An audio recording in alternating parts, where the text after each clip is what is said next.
Welcome to you, my name's Dale and this is Dale's Addiction.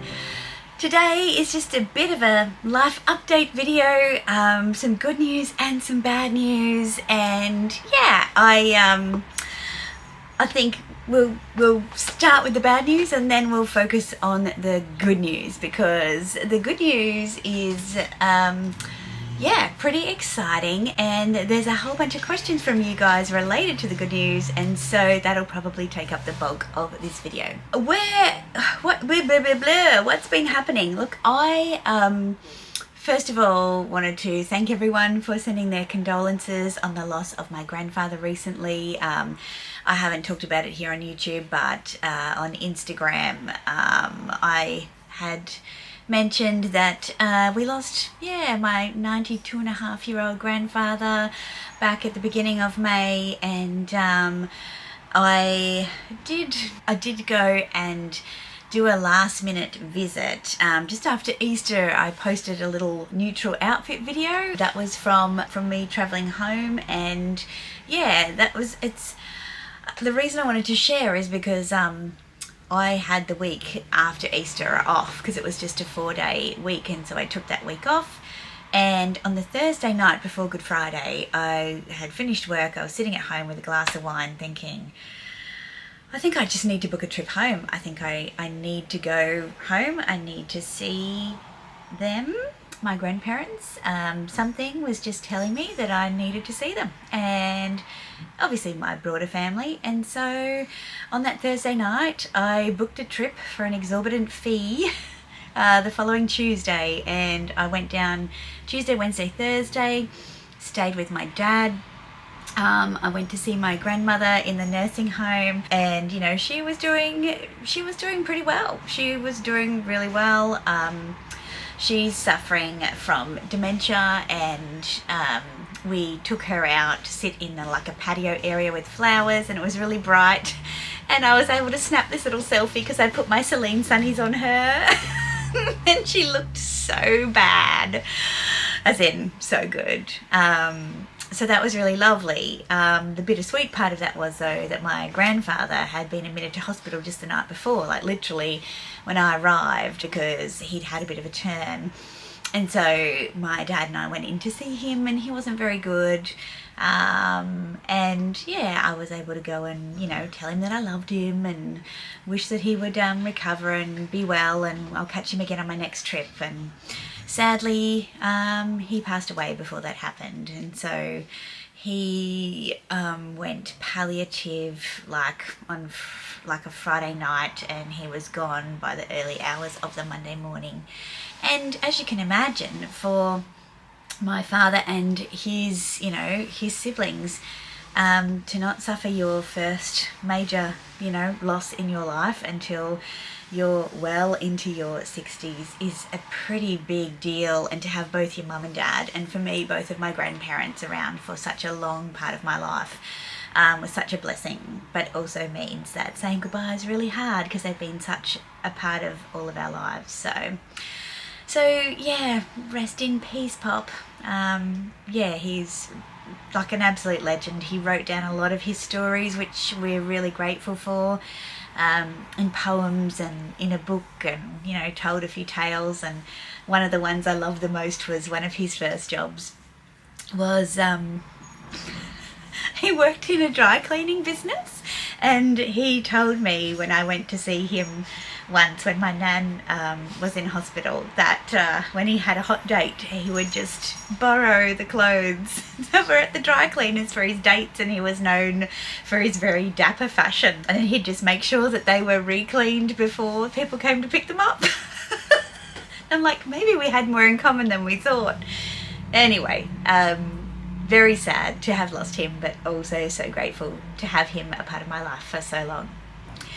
So 2 days before the news of my grandfather passing, I had a chat with Mr. Addiction, and I'm like, so do you think that you want to come to Paris with me? Like, I've been talking about this since kind of November last year. And he's like, no, like, it's not for me. And I said, well, do you have any objections if I go? And he's like, with who? And I said, nobody. I just want to go. I just want to go and wander around. I feel like the 2 times I've been have been so busy that I haven't really seen the city, and I've spent 30 full days walking around Manhattan in New York. Like, I've spent a lot of time in New York City. And on one trip in particular, I went by myself for 10 days, and it was amazing because I just walked and I saw so much, and it wasn't consumed with appointments and, you know, having to be places. So I want to do that in Paris. And he's like, go for it. And so literally that morning I got online and I looked at flights, I looked at direct flights, worried about what's happening, you know, obviously across the Middle East and flight paths from Australia.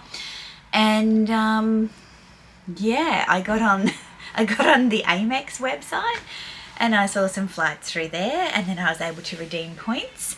And so I booked a trip to Paris just after my birthday, with the view that A, birthday, B, going as the holiday season starts to ramp up, and C, curing a little bit of my Grinchdom that I've talked about here on the channel before by pre-Christmas prepping and getting into the spirit of things. So yeah, I'm going for like 9 whole nighs on my own until so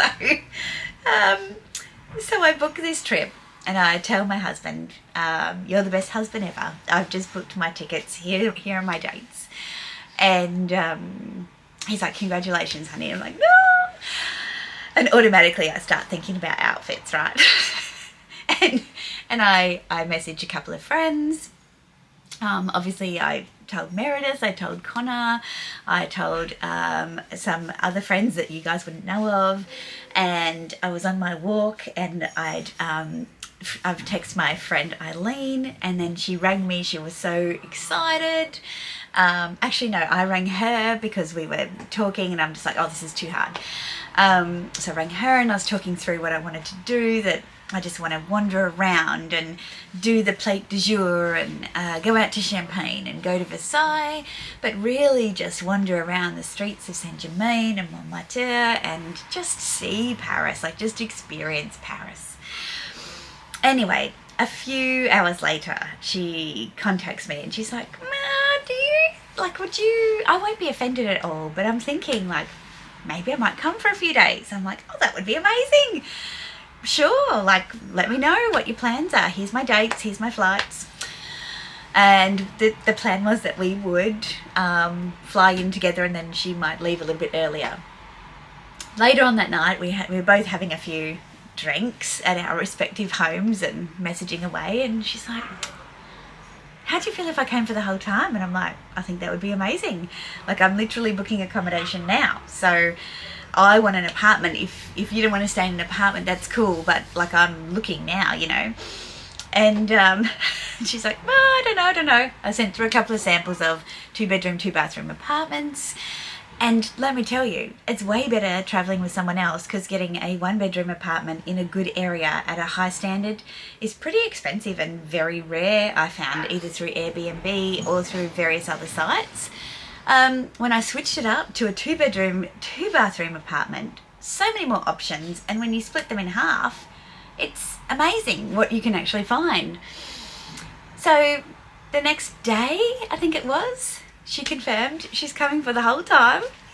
And so the two of us were going to do antique shopping and eating and drinking and wandering, and we're going to Champagne and maybe Versailles. I want to go to Versailles. I think she's already been to Versailles. We have an apartment. I'm like, should we do a cooking class and then like cook ourselves a French feast? Could that be a cool thing to do? I think so. I don't know.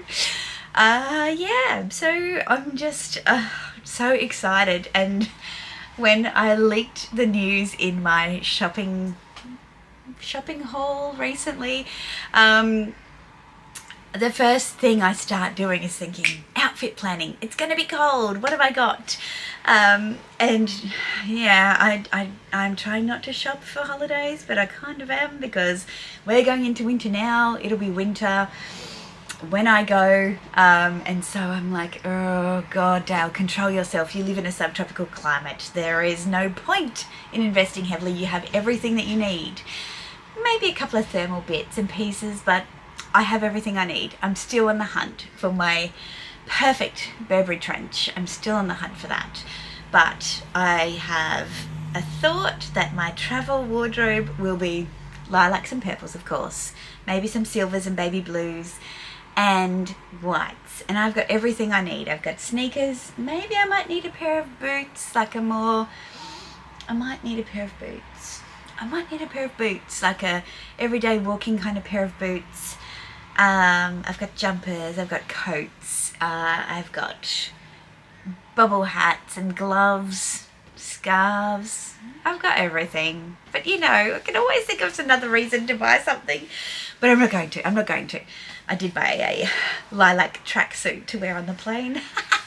Well, our flights leave at 2 a.m. in the morning, so I feel like that is bona fide. That's a comfy way to kind of travel, right?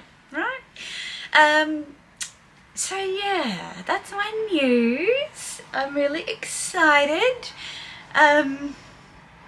It'll be here before we know it. Like, what is it? It's June now. June, July, August, September, October. In 6 months. It's happening. So, crazy days ahead. Yeah, I'm super excited. And I just wanted to share it with you guys. So, yeah. Be prepared for me to babble on and wax lyrical about my upcoming trip to Paris. All right, I'm gonna go. Ciao. Bonjour.